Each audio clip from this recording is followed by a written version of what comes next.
Hello everyone. आज है 16 अक्टूबर और आज की इस क्लास में हम डिस्कस करेंगे 16 अक्टूबर से बनने वाले करंट अफेयर के सभी इंपॉर्टेंट क्वेश्चंस। प्रीवियस क्लास में हमने देखा था कि अभी हाल ही में डोनाल्ड ट्रंप को इजराइल का highest civil honour Israeli presidential medal of honour से सम्मानित किया जाएगा। महाराष्ट्र के 5 समुद्र तटों को इंटरनेशनल ब्लू फ्लैग का सर्टिफिकेट दिया गया है। अमेरिका के साथ रशिया ने प्लूटोनियम समझौते से हटने की घोषणा करी है। आईयूसीएन का जो एकदम न्यूएस्ट मेंबर कंट्री बना है आर्मेनिया बना है। और रिसेंटली केंद्रीय स्वास्थ्य मंत्रालय द्वारा भारत की पहली मानसिक स्वास्थ्य राजदूत नियुक्त किया गया है दीपिका पादुकोण को। अर्थशास्त्र का नोबेल पुरस्कार पीटर हॉविट, फिलिप अगियन और जोएल मोकेर को मिला है। भारत और ऑस्ट्रेलिया के बीच जो ऑस्ट्रो हिंद सैन्य अभ्यास है इसका 4th एडिशन है, पर्थ में शुरुआत हो चुकी है। रिसेंटली हैदराबाद में भारत का पहला सेमीकंडक्टर नवाचार संग्रहालय ओपन किया गया। प्रधानमंत्री धन धान्य कृषि योजना का पर्पस क्या है? तो ये 100 कम उत्पादकता वाले जिलों में कृषि उत्पादकता को बढ़ावा देने के पर्पस से लॉन्च किया गया है। राष्ट्रीय उद्यानों में नवाचार के लिए आईयूसीएन पुरस्कार जीतने वाली जो पहली भारतीय बनी है सोनाली घोष बनी है। अक्टूबर 2025 में भारत का जो पड़ोसी है अफगानिस्तान, इसके साथ सीमा संघर्ष में 58 पाकिस्तानी सैनिक मारे गए हैं।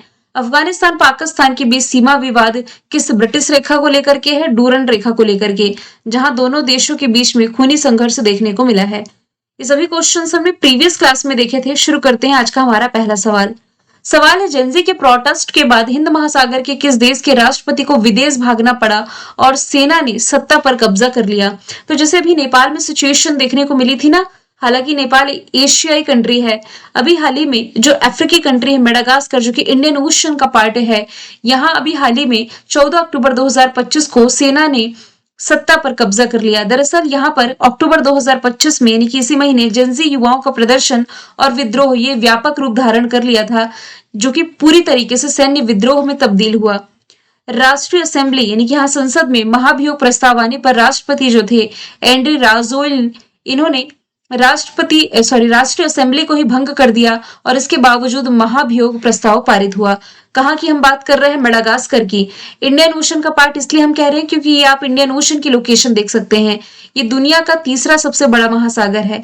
सबसे बड़ा कौन सा है? पैसिफिक ओशन यानी कि प्रशांत महासागर, दूसरा है अटलांटिक ओशन और तीसरा आपका इंडियन ओशन हो जाएगा।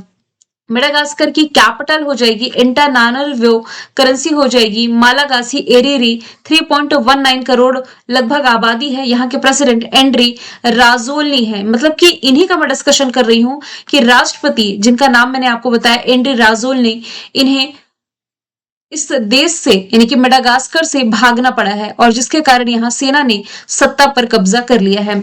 मालदीव की यदि बात की जाए तो देखिए, मालदीव के साथ भारत ने मनी स्वैप फ्रेमवर्क पर समझौता किया। यह भी इंडियन ओशन का ही पार्ट है।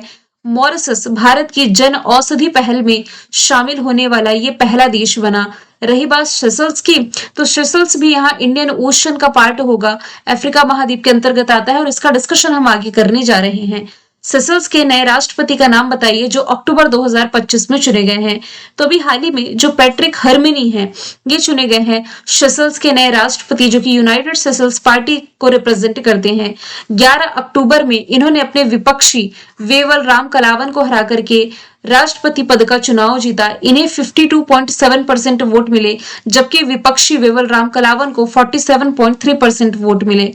पैट्रिक हरमिनी ये वर्ष 2020 में सत्ता खोने से पहले 4 दशक यानी कि 40 साल तक देश का नेतृत्व कर चुके हैं। सेशल्स ये पूर्वी अफ्रीका से दूर इंडियन ओशन का पार्ट है। 115 द्वीपों का एक द्वीप समूह है ये सेशल्स की लोकेशन आप देखें। कैपिटल विक्टोरिया, करेंसी सेशल्स रुपया है। यहाँ की जो भाषाएं हैं फ्रेंच है, सेशल्स क्रियोल है और इंग्लिश है। यहाँ की आबादी 2025 का अनुमान ये कहता है 1,32,779, मतलब 1.5 लाख भी यहाँ की आबादी नहीं है, 1.25 लाख के आसपास कह सकते हैं। छोटा सा आइलैंड कंट्री है। इमैनुअल मैक्रोन की बात की जाए ये फ्रांस के राष्ट्रपति हैं। इटली की प्राइम मिनिस्टर का नाम जॉर्जिया मेलोनी है। भारत का पड़ोसी श्रीलंका के राष्ट्रपति अनुरा दिसानायके हो जाएंगे। हालिया अपॉइंटेड राष्ट्रपति की बात की जाए वेनेजुएला के निकोलस मादुरो, अर्जेंटीना के जेवियर मिलेई, अमेरिका के डोनाल्ड ट्रंप, मैक्सिको की क्लाउडिया शिएनबाम, क्रोएशिया के जोरान मिलोविक, यूक्रेन के व्लादिमीर जेलेंस्की, सिंगापुर के थरमन सनमुगुनरत्नम, श्रीलंका के अनुरा दिसानायके, ताइवान के लाई चिंगते, पाकिस्तान के आसिफ अली जरदारी, वियतनाम के लुओंग, इजिप्ट के अब्दुल फतह अल सीसी, साउथ अफ्रीका के सिरिल रामाफोसा, रशिया के व्लादिमीर पुतिन, अल्जीरिया के अब्दुल मजीद तैबूने, रवांडा के पॉल कागामे, लिथुआनिया के गितानस नौसेदा, आइसलैंड की हल्ला टॉमस डॉटर, चाइना के सी जिनपिंग, नामीबिया की नेटुम्बू नंदी नदैतवा, सूरीनाम के हो जाएंगे Jennifer Simmons. Jennifer Simmons Suriname की पहली महिला राष्ट्रपति बनी। सवाल तीसरा है, नवीन और नवीकरणीय ऊर्जा मंत्रालय ने राष्ट्रीय ग्रीन हाइड्रोजन मिशन के तहत किन बंदरगाहों को ग्रीन हाइड्रोजन हब के रूप में मान्यता दी है? तो देखिए, ऐसे कुल 3 पोर्ट्स हैं। गुजरात का दीनदयाल पोर्ट, तमिलनाडु का वीओसी पोर्ट और ओडिशा का पारादीप पोर्ट। इन तीनों को ही नवीकरणीय ऊर्जा मंत्रालय ने राष्ट्रीय ग्रीन हाइड्रोजन मिशन के तहत ग्रीन हब के रूप में मान्यता प्रदान कर दी है।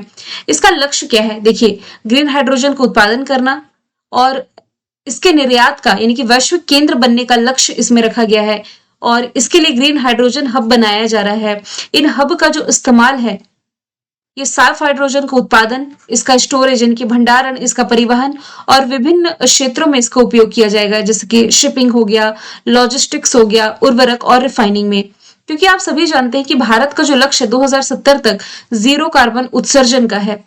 यहां से क्वेश्चन 4 की तरफ हम चलते हैं। पूर्वी अंटार्कटिका में भारत का जो एकदम नया यानी कि नवीनतम प्रस्तावित अनुसंधान केंद्र है, इसका नाम हो जाएगा मैत्री 2। ऑप्शन नंबर ए इसका राइट आंसर हो जाएगा।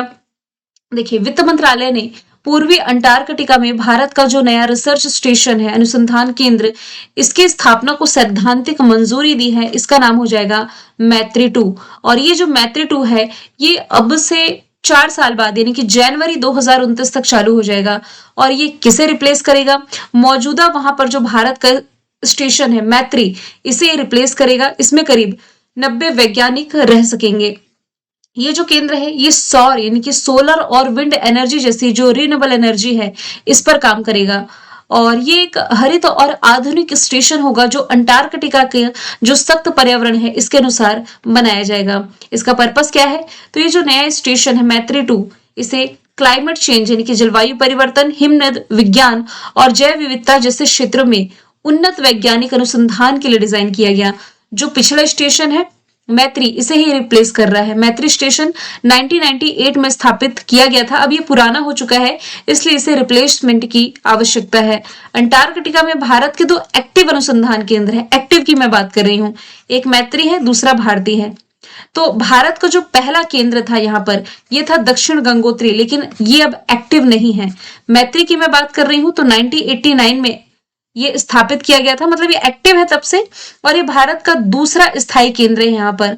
और ये पूर्वी अंटार्कटिका में सिरमाकर ओएसिस में स्थित है। फिर भारती की बात की जाए तो 2012 में स्थापित है। भारत का तीसरा और सबसे आधुनिक केंद्र है, लार्समैन हिल के पास स्थित है। तो अब आप समझिए, भारत का जो पहला यहाँ पर अनुसंधान केंद्र है अंटार्कटिका में, इसका नाम हो जाएगा दक्षिण गंगोत्री। ये पहला है, लेकिन ये याद रखें कि ये अब निष्क्रिय हो चुका है। फिर इसके बाद जो दूसरा है, इसका नाम मैत्री है। जो तीसरा है, इसका नाम भारती है। और अब जो चौथा यहाँ पर स्थापित होने जा रहा है, इसी का नाम हो जाएगा मैत्री 2। सवाल नंबर 5वां है, हाल ही में किसने एक साल में 1000 रन बनाकर के इतिहास रचा और महिला वनडे वर्ल्ड कप में 5000 का आंकड़ा पार कर लिया है? यानी कि 5000 रन बनाने का आंकड़ा ये पार कर लिया है अभी हाल ही में स्मृति मंधाना ने। ऑप्शन ए इसका राइट आंसर है। ये भारतीय उप कप्तान है स्मृति मंधाना। अभी जो बीता हुआ संडे था, रविवार 12 अक्टूबर 2025 को विशाखापट्टनम में ऑस्ट्रेलिया के खिलाफ भारत के हाई प्रोफाइल महिला विश्व कप ग्रुप मैच के दौरान इन्होंने एक कैलेंडर वर्ष में 1000 रन बनाए। और एक कैलेंडर वर्ष में 1000 रन बनाने वाली ये क्रिकेटर बन गई है, पहली खिलाड़ी बनी है। 29 वर्षीय जो स्मृति मंधाना है, इन्होंने महिला वनडे क्रिकेट में 5000 रन भी कंप्लीट कर लिए और मिताली राज के बाद ये उपलब्धि हासिल करने वाली भारत की दूसरी और दुनिया की 5वीं बल्लेबाज बन गई हैं। सवाल नंबर 6वां है, HIV, हेपेटाइटिस बी और सिफिलिस, ये 3 बीमारियां हैं। तो इन तीनों से यानी कि इन तीनों बीमारियों के मां से बच्चों में संचरण को समाप्त करने वाला दुनिया का जो पहला देश बना है, ये बन गया है मालदीव। ऑप्शन ए इसका राइट आंसर हो जाएगा। एक ऐतिहासिक सार्वजनिक स्वास्थ्य उपलब्धि के रूप में जो मालदीव है, इसने HIV, हेपेटाइटिस बी और सिफिलिस के मां से बच्चे के संचरण में, यानी कि जो मां से बच्चे में फैल जाता है, इसी को हम कहेंगे संचरण, इसका त्रिगुण उन्मूलन, यानी कि तीनों ही बीमारी से उन्मूलन प्राप्त करने वाला ये पहला देश बन गया है। इसकी घोषणा अभी हाल ही में WHO के द्वारा की गई है। जो न्यू बॉर्न बेबीज होते हैं, यानी कि नवजात शिशुओं और जो प्रेग्नेंट महिलाओं को प्रभावित करने वाले संक्रामक रोगों के खिलाफ लड़ाई में एक वैश्विक मील का पत्थर साबित हुआ है। त्रिगुण उन्मूलन का मतलब क्या है? जैसे कि 3 बीमारियां मैंने बताई, इसके संचरण का सफल और निरंतर रोकथाम से है। HIV वह वायरस जो एड्स के कारण बनता है। हेपेटाइटिस बी एक वायरल लीवर संक्रमण आप कह सकते हैं। सिफिलिस एक जीवाणु यौन संचारित संक्रमण, यदि इसका ट्रीटमेंट नहीं किया जाएगा तो ओवरी, यानी कि बच्चे माँ का जो भ्रूण होता है, गर्भ होता है, इसमें गंभीर जटिलताएं पैदा हो सकती है। यहाँ से सबसे पहले यदि मैं बात करूं WHO की, वर्ल्ड हेल्थ ऑर्गेनाइजेशन की, जेनेवा स्विट्जरलैंड में हेडक्वार्टर है।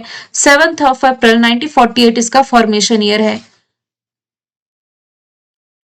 टेड्रोस अदानोम इसके हेड है। मालदीव की कैपिटल माले, करेंसी रुपया, ऑफिशियल लैंग्वेज दी वही, मोहम्मद मोइजू यहाँ के राष्ट्रपति हैं। ये आप देख सकते हैं मालदीव की लोकेशन। यहीं पर चागोस द्वीप मैंने आप लोगों को पढ़ाया था, जो करंट अफेयर में हमने रिसेंटली देखा है।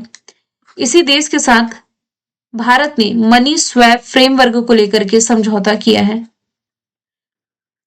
इस देश की आर्थिक स्थिति इतनी खराब थी कि यहाँ के राष्ट्रपति मोहम्मद मोइजू ने अपनी आधी सैलरी इसकी कटौती का ऐलान कर दिया था।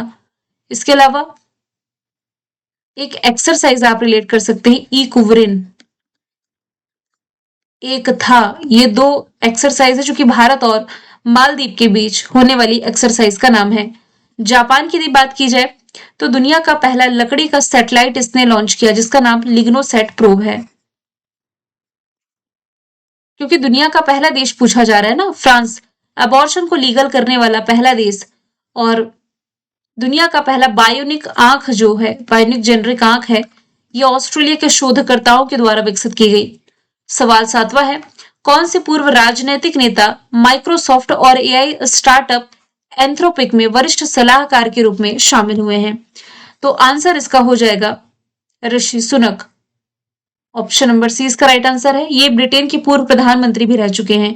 ये माइक्रोसॉफ्ट और प्रमुख आर्टिफिशियल इंटेलिजेंस कंपनी जिसका नाम है एंथ्रोपिक, इसमें वरिष्ठ सलाहकार के रूप में शामिल होकर के वैश्विक प्रौद्योगिकी क्षेत्र में इन्होंने अहम भूमिका निभाई है। तो इनका जो एक्सपीरियंस रहा है, ये इसमें अपने एक्सपीरियंस को शेयर करेंगे। और वैसे सार्वजनिक पद पर थे, यानी कि किसी देश के प्रधानमंत्री थे, और अब इंटरनेशनली कॉर्पोरेटिव जगत से जुड़ने जा रहे हैं। मार्क कार्नी की यदि बात की जाए तो ये कनाडा के प्राइम मिनिस्टर हैं। इसके पहले कनाडा के प्राइम मिनिस्टर जस्टिन ट्रूडो थे। बराक ओबामा ये अमेरिका के पूर्व राष्ट्रपति रह चुके हैं। सवाल नंबर 8वें की तरफ चलते हैं। अब देखिए 3-4 इंपॉर्टेंट डेज जो मिस हुए हमसे वो देख लेते हैं। विश्व दृष्टि दिवस यानी कि वर्ल्ड साइट डे, ये कब मनाया जाता है? तो ये अक्टूबर महीने की 9 तारीख को सेलिब्रेट किया जाता है। इस बार की थीम रही है लव योर आईज, यानी कि अपनी आंखों से प्यार करें। इस दिन को मनाए जाने का उद्देश्य है दृष्टि दोष और अंधेपन के बारे में अवेयरनेस बढ़ाना।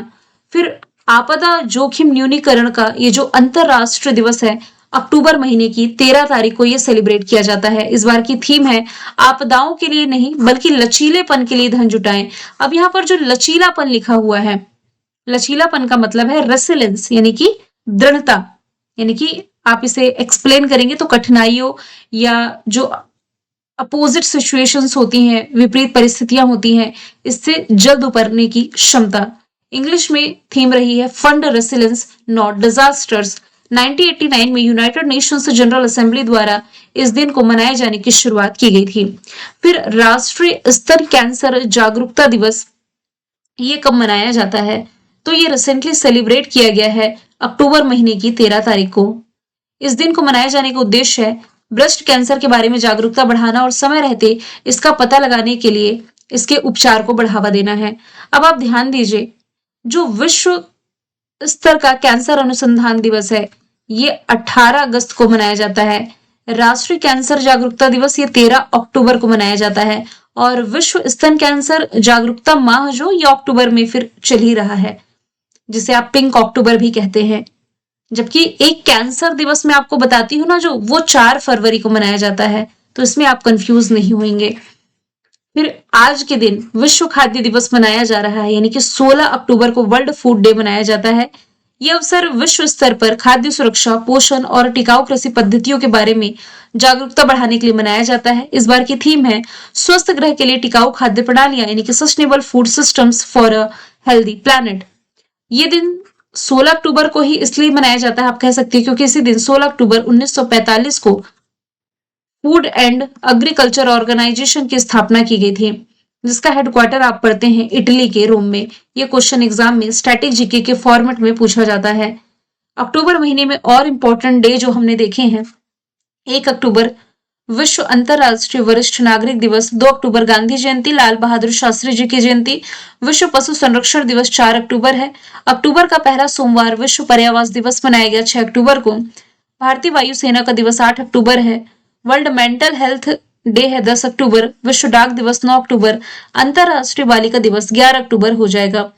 12वें नंबर का सवाल है, किसे IMF यानी कि इंटरनेशनल मॉनेटरी फंड का पहला उप प्रबंध निदेशक नियुक्त किया गया? आंसर इसका हो जाएगा डैन काज। ऑप्शन नंबर डी इसका राइट आंसर है। तो IMF की जो MD क्रिस्टीना जॉर्जिवा, इन्होंने अमेरिकी वित्त मंत्री स्कॉट बेसेंट के जो चीफ ऑफ स्टाफ रहे हैं डेनियल कैट्स को IMF के पहले डिप्टी MD पद के रूप में नियुक्त करने का प्रस्ताव रखा है। इंटरनेशनल मॉनेटरी फंड का फॉर्मेशन ईयर 1944 है, 1945 से एक्टिव है। वॉशिंगटन में हेडक्वार्टर है। क्रिस्टीना जॉर्जिवा इसकी MD हो जाएंगी।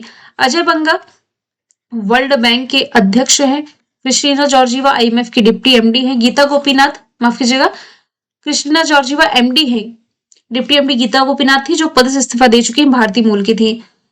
एग्जाम में पूछा जाता है कि वर्ल्ड इकोनॉमिक आउटलुक रिपोर्ट किस संस्था के द्वारा रिलीज की जाती है? तो ये IMF रिलीज करता है। सवाल नंबर 13वां है, DBS बैंक किस देश से संबंधित है जिसे ग्लोबल फाइनेंस द्वारा एशिया का सबसे सुरक्षित बैंक घोषित किया गया? तो ये स्थित है सिंगापुर में। इस बैंक की फुल फॉर्म ही बनती है डेवलपमेंट बैंक ऑफ सिंगापुर। ये सिंगापुर का ही बैंक है जिसे ग्लोबल फाइनेंस द्वारा एशिया का सबसे सुरक्षित बैंक घोषित किया गया। ये लगातार 17वें वर्ष है जब DBS को यह सम्मान मिला है। ये एक बहुराष्ट्रीय बैंकिंग और वित्तीय सेवा कंपनी है जिसका हेडक्वार्टर सिंगापुर में है। ये दुनिया के 50 सबसे सुरक्षित वाणिज्यिक बैंकों की लिस्ट में भी दूसरे स्थान पर है। फॉर्मेशन ईयर है 1968। हेडक्वार्टर सिंगापुर में पीटर शेज के हेड हो जाएंगे। सवाल 14 है, फिक्की के नए अध्यक्ष के रूप में किसकी नियुक्ति की गई है? Federation of Indian chambers of commerce and industry, इसके जो नए अध्यक्ष बने हैं अनंत गोयंका बन गए हैं। इन्होंने रिप्लेस किया है हर्षवर्धन अग्रवाल को। यदि बात की जाए फिक्की की, फॉर्मेशन ईयर 1927 है। हेडक्वार्टर दिल्ली में है। घनश्याम दास बिरला ने इसकी स्थापना करी थी। अजय कुमार UPSC के हेड हैं और R वेंकटरमणी भारत के अटॉर्नी जनरल है जिनका कार्यकाल बढ़ाया गया है। मैंने कल आपसे पूछा था किस शहर में भारत का पहला electric truck battery swapping station का उद्घाटन किया गया? आंसर सोनीपत था। आज का सवाल है, कौन सा राज्य है जो कि वन्यजीव संरक्षण अधिनियम 1972 में संशोधन करने वाला पहला राज्य बन गया? आंसर इसका जो भी आप कमेंट बॉक्स में बताइए। मिलेंगे नेक्स्ट वीडियो में। Thank you so much.